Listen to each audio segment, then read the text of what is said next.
Ladies and gentlemen, how's it going? Once again, I'm Nev from the Riot Watch. It is September 2nd, 2020. This is the morning show. And here we have pictures to show you that neck tattoo guy, murderous neck tattoo guy who has a 11-year-old daughter that he shouldn't be bringing around to the protests at night, was part of the scene where, this is outside the 7-Eleven, where Adam Autobot first started to fight for the honor of a female that had her backpack stolen. He was later kicked in the face really hard. It's interesting that this guy was at this situation that got escalated so much. Now, locals in the area will tell you that this is definitely a bad corner for degenerates, drug users, and the mentally handicapped, not the mentally handicapped, but the mentally unstable. And the three of those types of people aren't all the same thing. It's kind of got me wondering what other kind of evil, despicable individual we have hanging around here about this time. We have Princess. It does definitely look like Princess. I still haven't figured out what Princess's preferred pronoun is. She definitely seems to be the Portland version of Raz, but I haven't heard from her in a while. I wonder where she is. Here we have Seattle's cleanup. Seattle goes around cleaning up, of course, and peaceful protester thing. We got a hatchet, of course, for making fires. We got a Rambo knife for making fires. We got spikes and pipes for, making campfires. You just put your marshmallows on there and make peaceful s'mores in your campfire. And it looks like they got everybody's riot shields too. You see how they get most of this stuff is during the protests, they push everyone back about 2 blocks. They collect everything and then they walk back. So probably what we got here is one person who purchased all of these things. And then of course the group, since they're communists, they don't really take care of their things. They probably don't take care of their rooms. They probably have really messy rooms at home. Anyways, that's one definite problem you see with communists. I remember when I was really young, I heard that one of the biggest problems with communists is that they get a tractor. Farmer would get a tractor. He'd be way back in the field, and his tractor ran out of oil. Now, he should bring the tractor back, get it fixed, and then go do that last few fields. No. Communist Russia, they would just go out there and they'd finish. If the tractor didn't want to finish, the tractor needed oil, that's okay. The tractor would be dead by the time it finished that field. But that's okay, because that tractor did not belong to that farmer. I can't get over how these communists have no idea what true communism is and what comes from it. They just like shouting things at police. Here we have another one of what they call Nietzsche's pale criminal, always pumped up, ready for action until they get caught, in which case they cry in fetal positions. Antifa commander cried in fetal position after being caught with a flamethrower, smoke grenades on the way to a protest. On one hand, holy crap, a flamethrower? A flamethrower. Do you have any idea how much suffering you can create with a flamethrower? On the other hand, crying like a baby? How does crying like a baby come from somebody who has a flamethrower? That's an interesting position. Are flamethrowers allowed in the United States? How easy is it to obtain something like that? If a crybaby can obtain a flamethrower, like, guys, if this guy's stepdad is here, dude, you have got to lock your stuff up better. I know everyone in the States loves guns, but flamethrowers, you gotta be kidding me, right? Tell me that thing was under lock and key. Anyways, a Wisconsin man was caught with a flamethrower, smoke grenades, and fireworks. Those are 3 very different things. I mean, smoke grenades, fireworks, those are one thing, but a flamethrower? Oh my god. Anyways, Matthew Banta, 23, is charged with obstructing officers and 2 counts of felony bail jumping. And the station reported he also is known to be a violent Antifa member who incites violence in otherwise relatively peaceful. Otherwise peaceful. Yeah. Anyways, there's your flamethrower Antifa. Who's ever a kid this is stepdad to, you guys gotta lock your stuff up better. Seriously. How the frick do you get a flamethrower? Enjoy prison, you piece of... Oh my god, a flamethrower, seriously. Mostly peaceful, my foot. I mean, I can't get over somebody. I want this guy to go through a burn ward. I want this guy to be brought to the special burn hospital and go through the frickin' burn ward. And I want him to sit there with all the suffering people.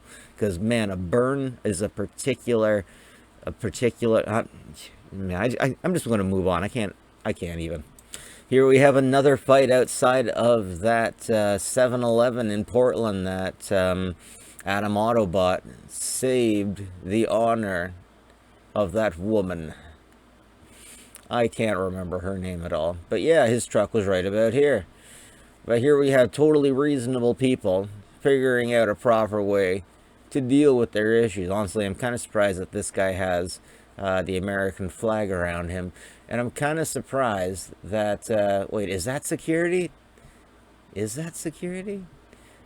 Because I wonder how this 7-Eleven would stay open without security. There is a common theme in some of these places that there are some ooh. Oh, how many people want to kick some ass? Yeah, I do think that that guy's security, or he has something to do with it. Yeah.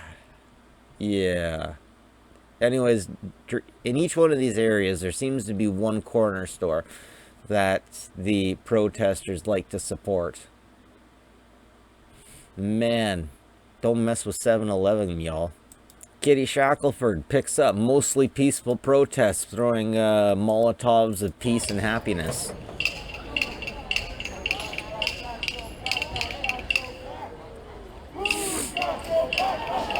Oh, well. And then the little ladies walk away. Somebody just escalated big time, and everybody's now kind of moving back. Big time, and everybody's now kind of moving back.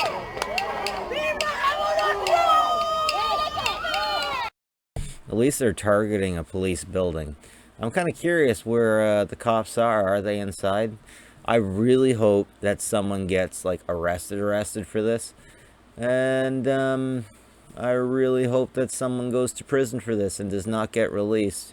The more we put up with this shit, the better they're going to get at making these Molotovs. The better they're going to get at creating these situations. I mean, this is probably the most successful Molotov that's been thrown in the West of the USA. Let's rewind, see if we can see where that Molotov came from. Nah, it came from someone on the far left. Oh yeah, them and their frickin' umbrellas, the Umbrella Brigade, right? That was a beautiful throw. Just getting it right up over. Oh, it looks like it bounced right off the line. These guys are getting more talented. We got to put them down before they get better at this, so that we can avoid human suffering. Because someone's going to throw a Molotov, it's going to catch, and people above the buildings are going to get hurt and die. We've already lost pets in Kenosha because of rioters throwing things. And I think Antifa needs to give people an apology for that. I really do. Anyways, let's play a drinking game. How many black people can we see? I mean, black skin. I bet you can't find any. I bet you. Oh, wait, there's one. He's with a laptop. He's with... That's interesting. Just walking around with a laptop in the middle of a riot. All right. I wonder if he's streaming with his webcam or something. Okay. All right, let's go home to Granny's house and get some chicken tendies. Now, this is an interesting... They're putting their bubble of holy prayer around the police. You see, the far right have this Christian power of God that God gives to them. If you ever play World of Warcraft, you get the paladins, the guys who are the good guys that have the awesome holy power. This is the people on the far right putting their holy bubble shields around the police. Let's hope Antifa doesn't hack that power. Why is this guy in the selfie? I don't get it. Why does he have to be part of this? I understand, but sometimes when you watch it at the wrong time, it's a little bit cringeworthy. But at the same time, I understand. It just takes me way back to private school times. Yeah, Baptist school. That's what I'm talking about, boys. This guy's making waves tonight. Yep, he's got it. He's got it. Watch out, cops. You got guys like this to deal with. Anyways, surprisingly, I'm not noticing a whole lot else happening. I mean, the riots seem to be calming down because the rioters seem to be getting their butts kicked. After Kyle laid low, oh yeah, I want to talk about Kyle and the 2 people he shot. I really think that first guy that he shot in the head wanted to die. I think he was suicidal. There's, every now and then I hear about people doing stupid things because they literally want to die. And if you were a sexual, oh, I can't think of the word right now, but he was identified as a sexual perpetrator. And if you're identified as that, so like when you move, you got to go around the block and tell everybody that you're a sexual, whatever. That would suck pretty hard. That guy did sound like he wanted to die.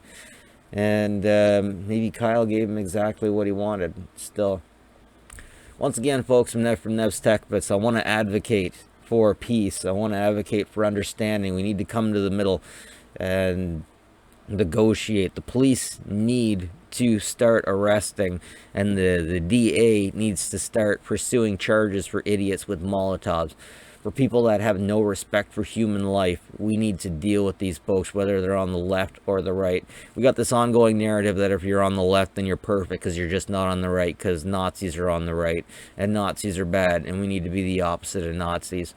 Meanwhile, we see people doing a lot of unbelievably stupid things, and I really think that this is the evolved version of protesters who are, oh shoot, what do you call them? Hippies. So back in the day, in the 60s, we had hippies that were willing to do sit-ins, peaceful things. And it seems like they figured out that didn't work and they gave up. And then the 70s happened. And then the 80s and the 90s, and we all became edgelords. And then after that, hippies evolved into anarchists because they found out that sitting around and smoking weed and littering at festivals was not going to get anybody anywhere. So, is this a level 99 hippie? I could watch this guy all day. Ooh, I gotta get a workout schedule like this guy. How are his guns staying there? Those guns can't be real. Or they're glued there. I don't know about you guys, but every time I tried to be cool and act like I had a gun like that, yeah. You see the yellow tip? Yeah, that's his, or sorry, not yellow, the red tip. That's his kid's gun. Who is this guy? Anyways, sorry guys. That's it for me. That from Nev's Tech Bits. Folks, take care of each other. Treat each other well. Be excellent to one another. And we can get through this without hurting anybody. Have a good one, folks. Take care of each other.